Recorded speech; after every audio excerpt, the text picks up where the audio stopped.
finding the specific voice for this character in this series was my main challenge throughout this whole thing. What's been a treat for you as far as doing this movie, in the 80s and thinking, no, that's it, and then seeing it have a life that's gone on so long, and now it's become a franchise and a mythology.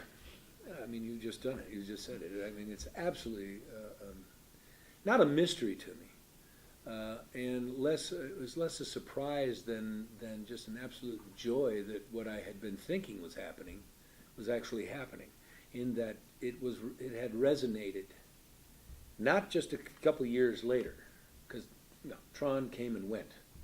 But somehow later on, and maybe well into the next decade, towards the end of the 80s and then into all the way through the 90s, when suddenly we had computers, laptop computers, and all these things. I think it comes right along with the advance of these medias, these things in the computer world, which we kind of predicted in its nice, sweet, naive way in the movie. You know what I'm saying? That the age of information it came racing ahead, and we actually kind of, in a way, predicted, not all science fiction does that. We actually have a future that we're living. The Jetsons lied to us, remember?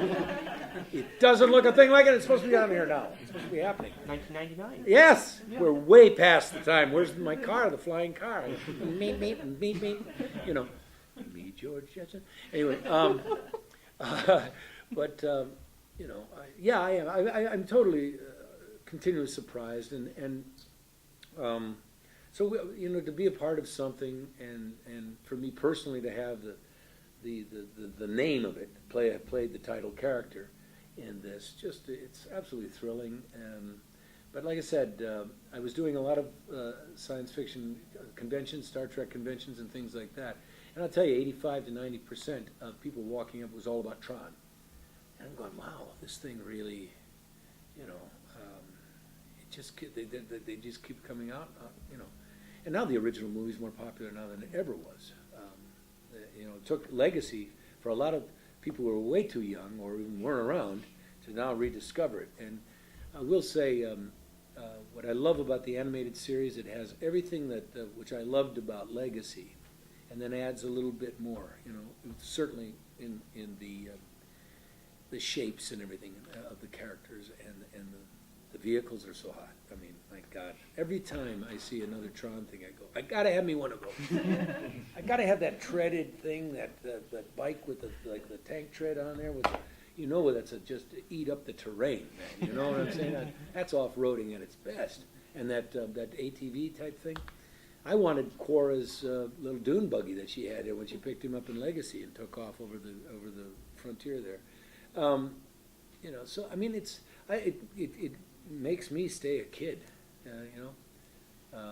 I like it now more than I did when I did the original one. The original one was a job. It was great. I got to know Jeff Bridges. It was great. I admired his work. But you're right. Like you said, the job ended. I hung up the tights, and I went over to Warner Brothers and worked with Kay Jackson for the next few years. So on the series. So didn't think anything of it. And then, like I said, over the years, it started. You hear rumors. And I think Lisberger can answer that better. That there was script and there was talks, and then it just died. And I said, why would you want to do that? We weren't into that sequel stuff yet, What's been your favorite moment from the entire series? The favorite moment? Like within the movies, or yeah, how about the day I got the call that they wanted me? Well, actually, two, but kind of related at the same time. When I was told, go online and look at this footage that's just been shown down in San Diego. Now, I had heard there was some little rumbling, possible, but I never took any of this seriously because it's always rumors in this town. And when we went and watched the little bit of footage that they shot with Jeff, and then surprised it on Hall H, which had probably about 5,000 people in it, and you heard the uproar of oh my God, it's Tron. Somebody very strategically had placed their iPhone in there. Yeah, right. Then they're not supposed to have any phones in there or anything, any cameras. Yeah, you heard these people start screaming, and I'm told that's what greenlit the movie. the reaction on that little bit of footage when they were all down there, Joe Kaczynski and all of them. And then I got my favorite part, to answer your question specifically, is I got a phone call from Sean Bailey and Joe Kaczynski. And would I want to be in the movie? I said, no. Right, you know, absolutely. And then 2, would I want to come to work a little earlier than everybody else, and would I be willing to screen test with all the young prospective hopefuls that we're going to do, that we're going to play the younger roles. And I've worked with 5 guys, and it was 5 or 6 guys and 6 girls, and we narrowed it down. And I did that in November. We didn't start shooting until April of it, so it was way ahead of time. So I've been linked with it that long. But my favorite moment was them personally calling, not somebody calling an agent, not someone sending an email, something personal, and that they actually, you know, and this is what I loved about Sean, that they actually said, we would really very much want you to be in this with us. We have to have Tron in this, you know. So then the rest was just fabulous, and all the working process of all the scripts that we did, and then we rehearsed and rehearsed. We rewrote, they rewrote. I was in the, you know, it was a process always, and the whole cast was involved. And I was very proud to say that my two favorite choices, that my personal choices were, and you gotta remember, I hadn't done anything in front of Disney, any of these people, in years. So I thought I was screen testing a little bit myself. You know, I had to kind of thought, what if I suck? What if I really suck in this thing? And they're going to go, wait a second, we have to rethink this whole thing. So, but Garrett and Olivia, I mean, and I did it with some very, there were some big names, young names, all wanting to be in this thing, and they all worked very hard to do it. And but now we have Elijah, and he and I, only time we work together. I've been telling this stuff so much now. Forgive me if you've heard it before. That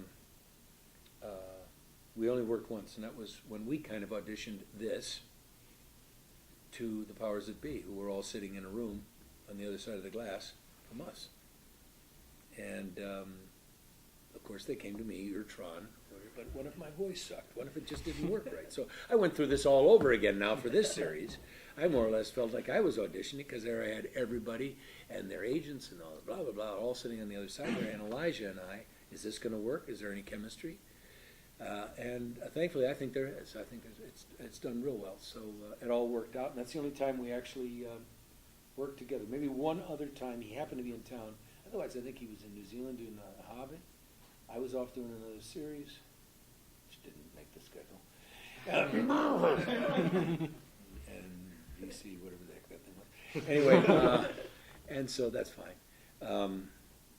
Anyway, so, you know, it was kind of interesting. So I'm finally going to meet the cast today. I just met Paul Rubens. Had you worked in... So much of what we've seen takes place on the grid. Are we going to see the real world in Alan Bradley at any point? No. That's what I like about this one, is that it's entirely on the grid this time around. I mean, I think it's cool having that stuff, but we know that story already. Maybe in the future, but nothing that we've done so far. It might be.